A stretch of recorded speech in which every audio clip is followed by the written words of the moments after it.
Artificial intelligence is everywhere. While it's making our lives more efficient, it's also opening the door to highly sophisticated scams that could put your retirement savings at risk. So today, we're bringing back former FBI Special Agent Jeff Lanza to expose the latest AI-driven scams, and most importantly, share how you can protect yourself. I'm Patrice Sikora, and leading the conversation is your host, Jim Kruzan. Jim? Well, hi, folks, and welcome back. And welcome back, Jeff Lanza. Jeff, we're so excited to have you here. Last time we were together, we kind of went deep into cybercrime and some of the elder crimes as well. That happens to be one of our most requested podcast episodes to listen to. So great content. We really do appreciate it. For those of you who haven't heard the prior episode, just as a quick introduction, as you heard, Jeff is a former FBI special agent. He has over 20 years of experience specializing in cybercrime, fraud, and identity theft.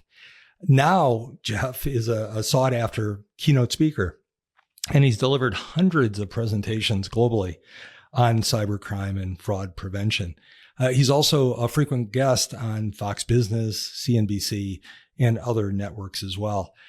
He's also lectured at Princeton and Harvard universities, and he's a busy guy, but he also had a chance to write two acclaimed books on the subject as well, in addition to consulting with award-winning, Oscar-winning producer Ang Lee. So with that, once again, Jeff, thanks so much. Welcome back. Today, we're going to unpack a little bit about cybercrime as it relates to AI. It seems like the last couple of years, in particular, the last 2 years, that's all we hear about is generative AI and all the productive goodness that'll come out of this.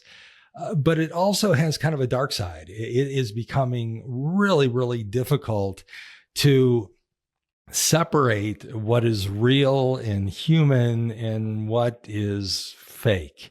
And I can just imagine that this just provides an additional level of tools that make villains even more effective at stealing monies from good individuals. So starting off, if we were to look at this from like 30,000 feet, what kinds of AI-driven scams are there, and specifically, who are they kind of targeting? Yeah, well, thanks for having me back, first of all, Jim. And the world, in just the past few years, I think the world has had two major changes that where you can literally say, truthfully say, that the world has changed today. And I think one of them was 5 years ago when we realized that COVID was going to be a pandemic. And the second one was in November of 2022. When AI was released to the public, ChatGPT and other AI related programs, and it's really changed everything. And I'll get to your question in a second, but it's given the criminals basically not as much more power as much as speed in being able to do things that they were doing before, but much more quickly, and taking out the mistakes that would be red flags for us to see in a phishing email, syntax errors and spelling errors, if we were to notice those in the past. Now they're not even there for us to notice. But they're targeting like all sorts of people to get at your question. So we could start with just people that may be kind of in your universe, people that are retired or getting ready to retire, people that have one thing the criminals are going after, and that is money, all right? And they know that target group has the money, and they're going to go after that using artificial intelligence to help trick them. So just as one example, so if a phishing email designed to get someone to give up their login credentials to a bank, for example, in the past, I use that in my presentations. It has an exclamation point where there should be a comma. It has other syntax type errors, but now I can go into ChatGPT, and I've said, write me a phishing email that's an example of one that would be used by AI, just as an example. And it came out with a perfectly phrased email regarding, something's wrong with your bank account. Click here to fix it. No spelling errors, no syntax errors, all clean, much more convincing. So they're targeting people that might fall victim to that have the money in those accounts that the criminals can then go after. it seems like it's daily. I can pick up my phone, and I will inevitably have a text message from Netflix that my account has been frozen. There's a problem. It needs a payment to unlock it. And then every so often, there will be another one from Amazon saying the same thing. My Amazon account has been locked. So then I'll go to the Amazon app and it seems like everything is fine.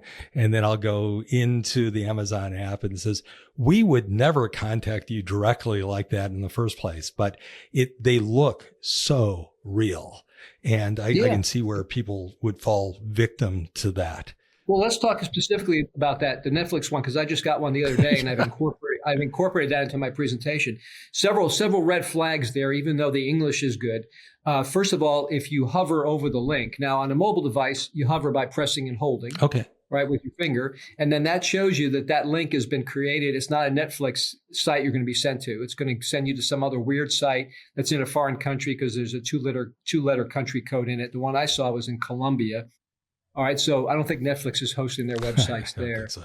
There's also a phone number to call customer service, right? Oh my God, I can't watch Netflix tonight. I better get this straightened out right away. And if I start dialing that number, it's not a U.S. number. It's 007 or 017, which takes you to the Netherlands. I don't think Netflix is sending you to a customer service site in the Netherlands, making you dial a long distance international code. So, another example of how, you may be tricked by not noticing those little things. They're not mistakes. They're just, they're reality, but things that you can uncover with just a little bit of forethought. We spoke last time about these romance scams, and those are as old as time. I mean, I can remember starting my career 40 some years ago, and our compliance department put on a presentation regarding those types of letters that elderly people were getting. Again, this is 4 decades ago. I can only imagine with AI, it's become even more prevalent to the point where actually this happened today. Danielle from my office, who came in my office and said, "You'll never guess what. I was at the local bank, and this is a branch office inside a grocery store, to deposit money in her 2 daughters' savings accounts." And she said at the counter, there was a sign regarding romance scams. And on the back wall behind, I think they're still called tellers, I'm not sure, customer service rep, whatever. There was also another sign referencing romance scams, to which Danielle said, "Well, really interesting. We're interviewing Jeff today, and he's an expert in the space."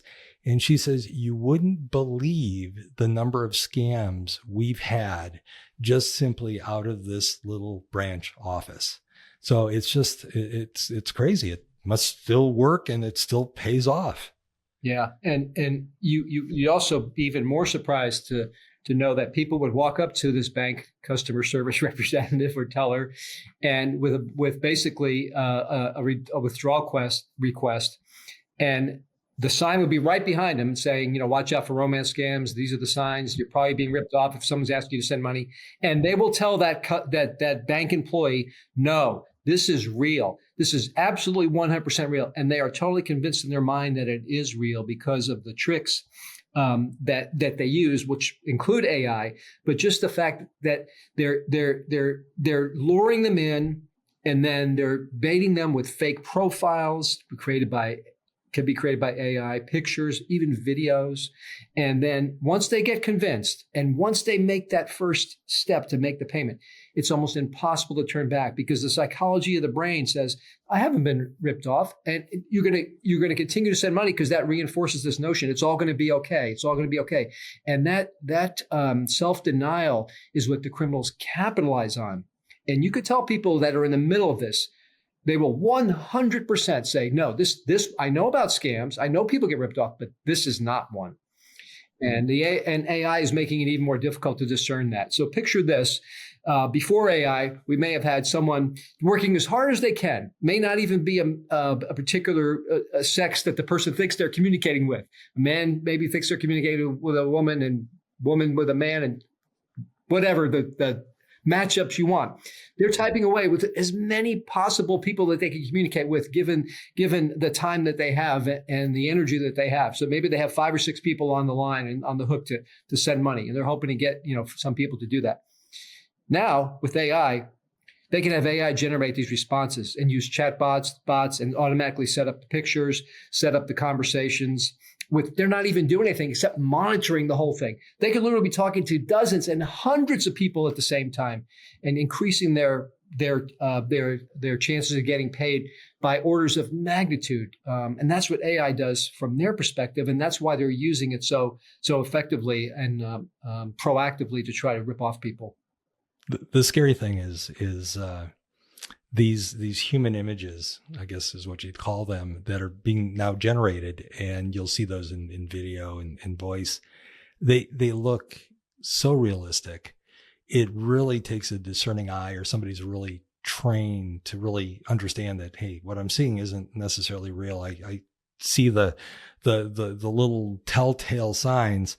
I was at a marketing meeting, kind of a study group I belong to, and this was back in the fall, and the host of the meeting came on via video to kind of lay the ground rules for the meeting and what we wanted to accomplish, and all the other things that typically were done by a kind of a cartoonish video in the past. And it was this fellow's profile, his bust, his shoulders and head, his face. And he was talking, and he was speaking, and his lips were moving, and there were words that were coming out. And it was only about 5 minutes or so into the presentation that he appeared back on stage and said, "Hey, that was just a bot. That was just something that was created on AI. That's not even me. I was never filmed to do that." And his whole thing was, imagine how you can kind of multiply yourself and be in multiple locations kind of at the same time, presenting various sales pitches, presentations, whatever the case might be.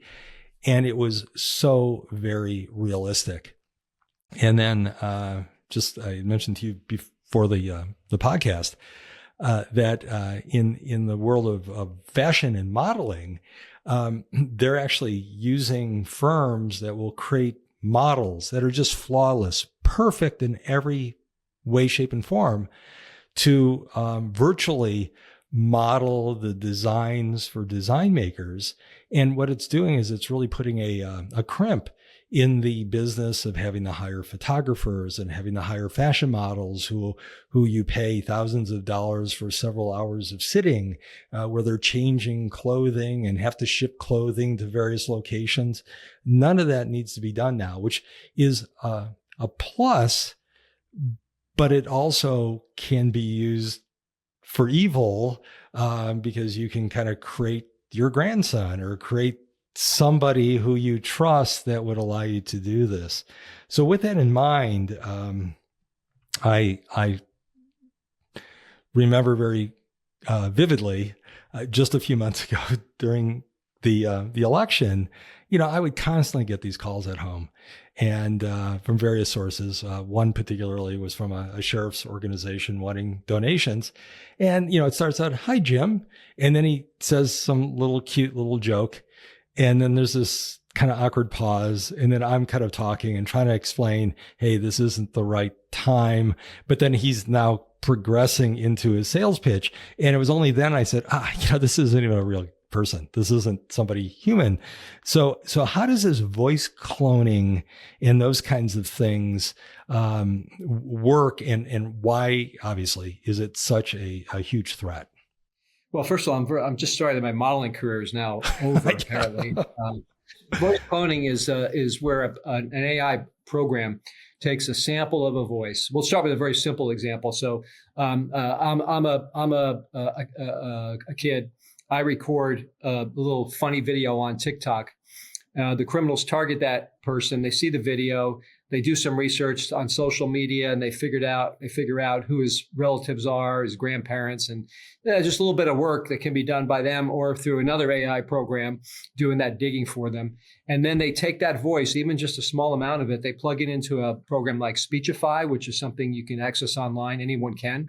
There's a free version and a paid version, like a lot of things. they put that voice in there, and then they type on the computer what they want that voice to say to the grandparent, who they call up and say, this is Jimmy. I've been kidnapped. I've been arrested. I've been in a car accident. You got to send money. And so I always tell people, when you get something like that, however real the voice sounds, hang up the phone and call them back at a number you know to be for them. It's probably not them calling, and you'll be able to find that out. Also have a code word in a family. You could tell people, like, Jimmy, if this is really you, what's the code word that we've agreed upon?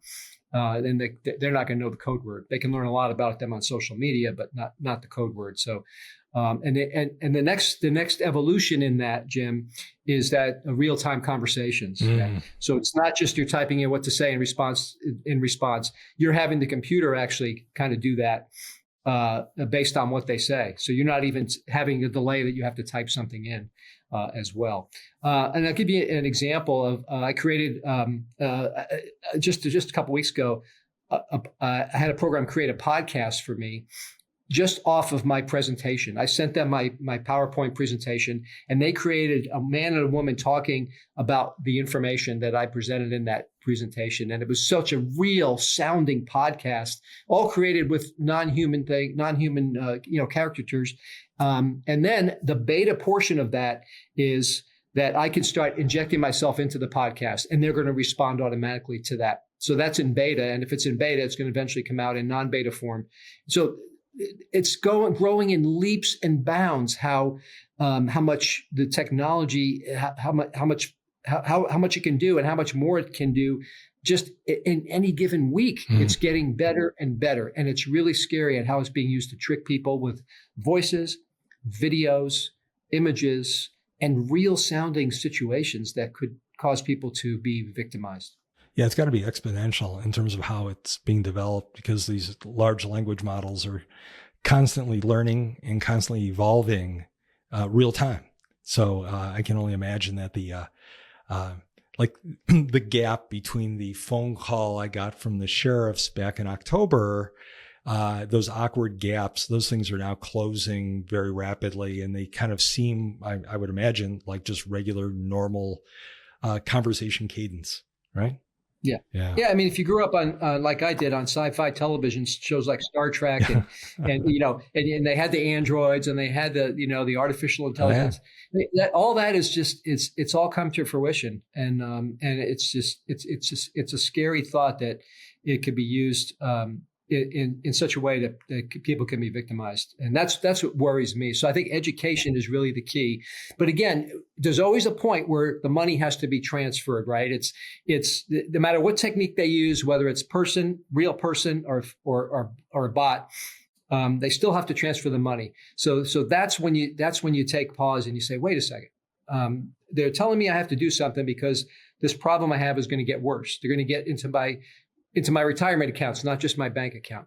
And if I don't stop them and transfer this money out of there to the safe account, so whether AI was used or not, that's at the point where you could still stop it. This doesn't make any sense, right? Right. What bank is going to tell you that you're going to move your money, that it's not safe where they have it? They're going to move it somewhere else. So there's always going to be things that don't make sense, no matter how much AI is used. It may be used to trick us, but there's still going to be those red flags that just don't make sense. All of last year, and certainly during the election, we heard an awful lot about this term. And I think I have an idea, but I'm not exactly 100% sure. And I'm sure there are others listening as well that probably could use a better definition. But we heard this whole issue about deep fakes. Mm-hmm. The deep fakes and the Russiagate deep fakes potentially affecting the Indian election that they had recently, et cetera. So what exactly is a deep fake, and how is that being used via AI to form multiple scams? Yeah. So, I mean, a deep fake is just simply, it's a made up photograph or video or a voice, for that matter, some type of a representation of a person. And it's completely made up. So, I think the first deep fake that people maybe became aware of several months back was the Pope in a big parka, a big white parka. So the Pope, that wasn't the Pope in a parka. It was a created image. Another one that came along recently was a famous actor that was in a hospital and he needed help because he needed to get some type of transplant. One person at least one person was sending him money, thinking that this actor, who's probably very, very rich to begin with, needs donations to pay for this transplant. And so but it was all a fake video, but it looked just like him, and it talked just like him. So the deep fake is basically a computer generated image, voice, or entire video. It does look real. And imagine taking, a political candidate and putting him up there, and it looks just like the person, and they're saying all these horrible things.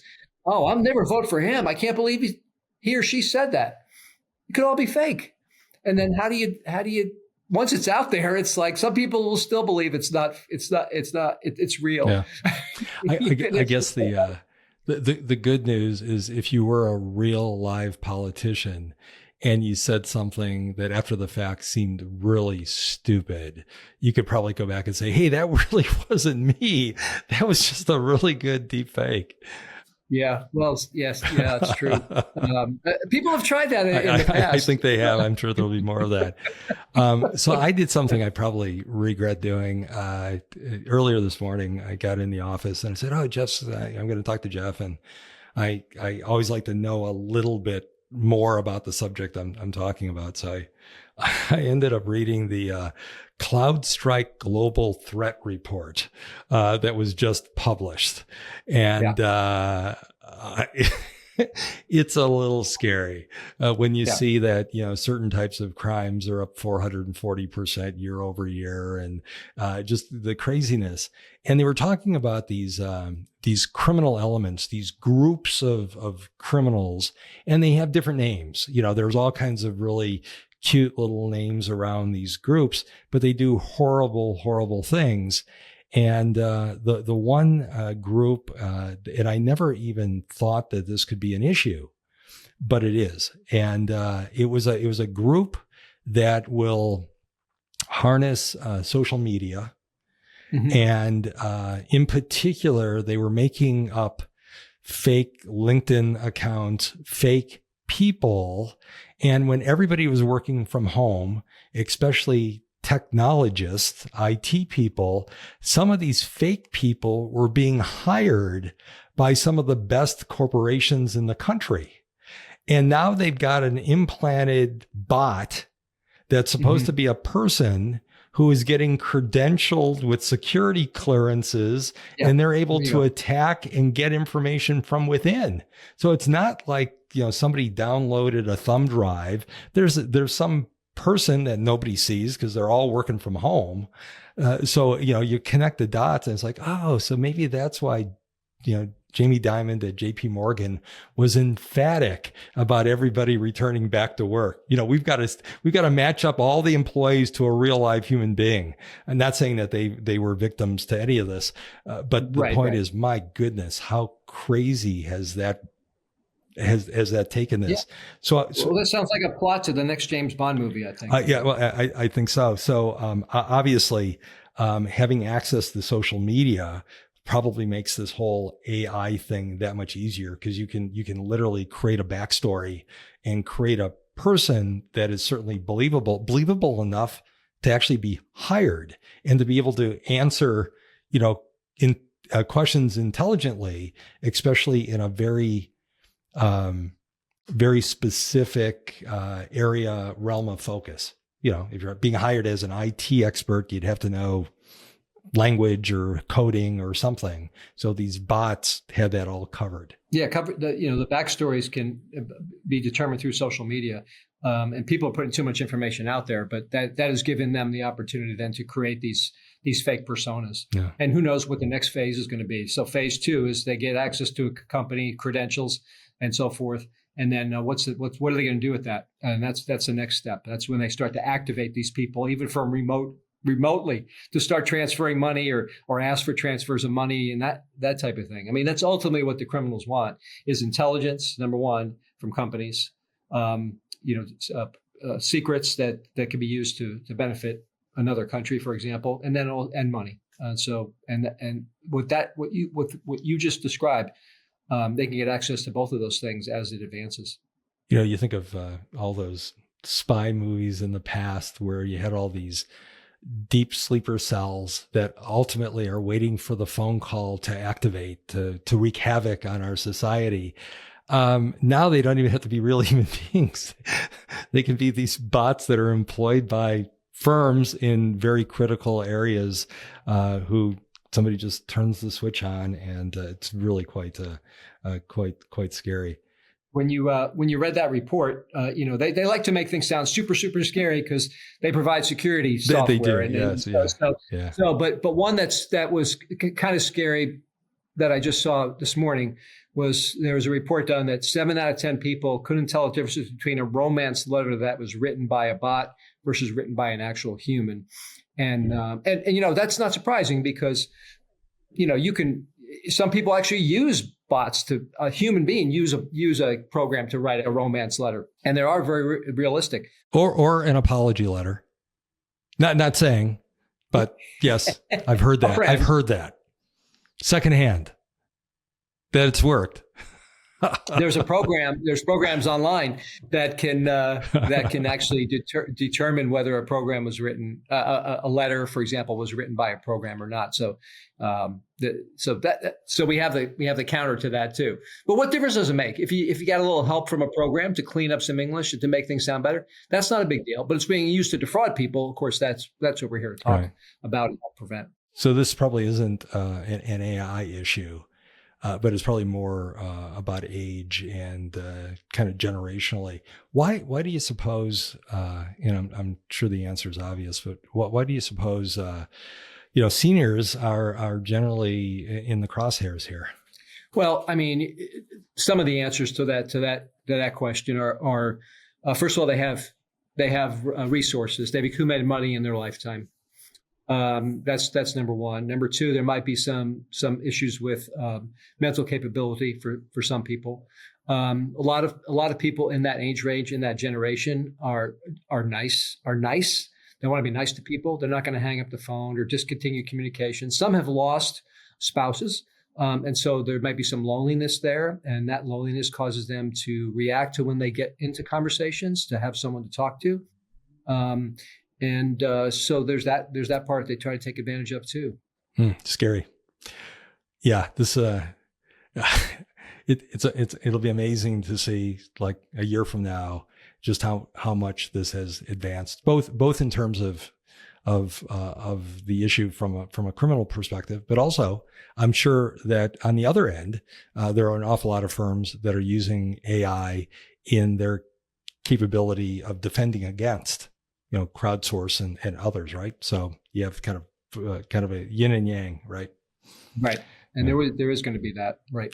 Well, for the time we have left, why don't we spend a few minutes just talking about, hey, what can listeners do? What can ordinary folk do to be better savvy and to be better protected against what looks like a heightened stage of criminal interest? Yeah. Well, first of all, remember what they're going after for the most part. Ultimately, for an individual, not a business who has, intellectual property. We're talking about just individuals. They're going after the money. That's ultimately what they want. So people should just be really cautious whenever there's some kind of communication that involves money from an investment standpoint. Your money's at risk. Your money need to be transferred into a Bitcoin or virtual currency to protect it. You need to pay for our services because there's a piece of malware on your computer, but we're going to remove that for you. And we only accept gift card payments. That's just like cash, can't be traced, can't be recovered. No company that provides legitimate services or products is going to ask to be paid for by gift cards, or ask you to go to a store and buy gift cards, or go to an ATM machine in a CD convenience store or not CD and put your cash in and provide you with a Bitcoin number that you can read to the person over the phone. So those are the telltale signs that something's going to happen with your money. People will also send you links. They'll send you attachments to further that process of maybe infecting your computer, or send you to go to a website where your credit card information will be requested. Those are the type of things to look out for. Wherever the next step involves somehow a transfer of money. I've been getting text messages about some toll that I need to pay. I got one of those too. Even if I was on a highway, and which I wasn't, it's you gotta take that with a grain of salt. And you can hold a text message, hover over a text message, and be able to report that to a site that at your mobile phone provider that will actually report that to the government, or at least try to block that in the future. 7726. So it's SPAM on your phone's dial. So that's what I did with that one. And I've gotten quite a bit of those. But some people would click on that and say, well, maybe I was traveling. Maybe I did have to pay this. I'm going to have to pay a bigger fine unless I give them my credit card information. And so they'll respond that way. And that's what they're looking for. The toll scam, I just got like a week ago, and it was for a really small amount of money. I think it was like they asked for 27 cents or some craziness. And I looked at it because there wasn't that long ago, one of my children living in Illinois was driving a car that still had plates that were registered to me. So they would sometimes go through the Easy Pass line without an Easy Pass. And eventually they would click a picture. So I would get this. I was paying their, little tolls. But this one didn't come from Illinois. It came from New York, or it was supposed to look like it came from New York. And it's like, no, none of us were driving one of these vehicles in New York. So I just kind of deleted it, did the same thing. It's a little, it's a little unnerving. So obviously if you're getting contacted and you're elderly and you're being asked for monies and those kinds of things, kind of what to be aware of. What might be a bit more difficult is, we have elderly clients who will have a younger family member, typically a son or daughter, who's caregiving or kind of care checking in. They're still living somewhat independently, but with a lot of help from the next generation.